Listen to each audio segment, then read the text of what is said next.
Broadband internet সেবা পেতে আর wire বা তারের ঝামেলা পোহাতে হবে না।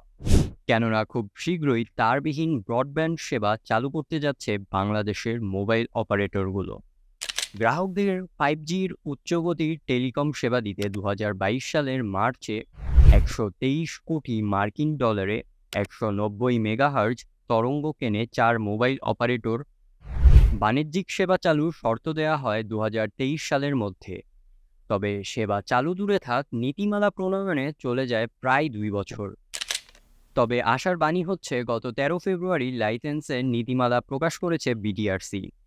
নীতিমালা অনুযায়ী লাইসেন্স পাওয়ার 1 বছরের মধ্যে 5G সেবা চালু হবে। ইন্টারনেট নিয়ন্ত্রণ সংস্থা বাংলাদেশের টেলিকম অপারেটরদের ফ্রিকশনলেস অ্যাক্সেস এফডব্লিউএ দেওয়ার অনুমতি দিয়েছে। এতে তাদের গ্রাহকরা তার ছাড়াই ওয়াইফাই সংযোগ পাবেন। এই উদ্যোগটি দেশের ব্রডব্যান্ড ইন্টারনেট ব্যবসায় পরিবর্তন আনবে, কারণ এতে ব্রডব্যান্ড ইন্টারনেট পরিষেবা সরবরাহকারী আইএসপি ও টেলিকম অপারেটরদের মধ্যে প্রতিযোগিতা তৈরি হবে এবং গ্রাহকদের সামনে বিকল্প সুযোগ তৈরি হবে। নতুন 5G নির্দেশিকা কার্যকর হওয়ার সঙ্গে সঙ্গে এফডব্লিউএ পরিষেবা অনুমোদন সহ অপারেটররা ওয়্যারলেস নেটওয়ার্কের মাধ্যমে বাসাবাড়ি ও ব্যবসার মতো নির্দিষ্ট স্থানে দ্রুতগতির ইন্টারনেট সেবা দিতে পারবে। এটি ব্রডব্যান্ড ইন্টারনেট সেবার পরিসর আরও বাড়াবে, বিশেষ করে যেসব এলাকাতে তার দিয়ে ইন্টারনেট সেবা দেওয়ার সুযোগ সীমিত, সেখানে পৌঁছে যাবে ইন্টারনেট। তারবিহীন ব্রডব্যান্ড সরবরাহ করতে এফডব্লিউএ সাধারণত 5G নেটওয়ার্কের উচ্চগতির ক্ষমতা ব্যবহার করে। বর্তমানে বাংলাদেশের টেলিকম অপারেটররা মোবাইল ইন্টারনেট সেবা প্রদান করে এবং আইএসপি লাইসেন্সধারীরা ব্রডব্যান্ড সেবা প্রদান করে। সাধারণত মোবাইল অপারেটররা 3G, 4G ও 5G মতো প্রযুক্তি ব্যবহার করে সেলুলার নেটওয়ার্কের মাধ্যমে মোবাইল ইন্টারনেট সেবা প্রদান করে।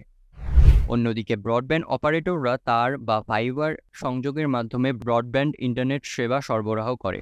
তারা মোবাইল নেটওয়ার্কের তুলনায় বেশি ব্যান্ডউইথ, দ্রুতগতির ইন্টারনেট সংযোগ দিয়ে থাকে।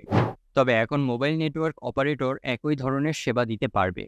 এজন্য গ্রাহকদের শুধু সিগন্যালের জন্য বাইরে থেকে একটি অ্যান্টেনা, ঘরের ভিতর একটি মডেম বা রাউটার এবং অপারেটরের কাছ থেকে সাবস্ক্রিপশন নিতে হবে।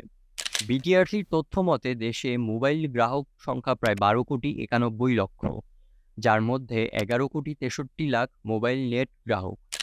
ব্রডব্যান্ড ব্যবহার করেন 1,28,00,000 মানুষ।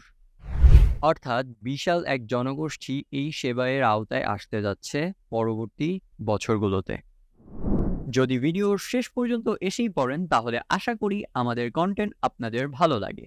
আপনারা যদি আর্জেন্টিনার কালো মানুষদের ইতিহাস সম্বন্ধে জানতে চান আমাদের মাধ্যমে, তাহলে বাম পাশের ভিডিওটা দেখতে পারেন।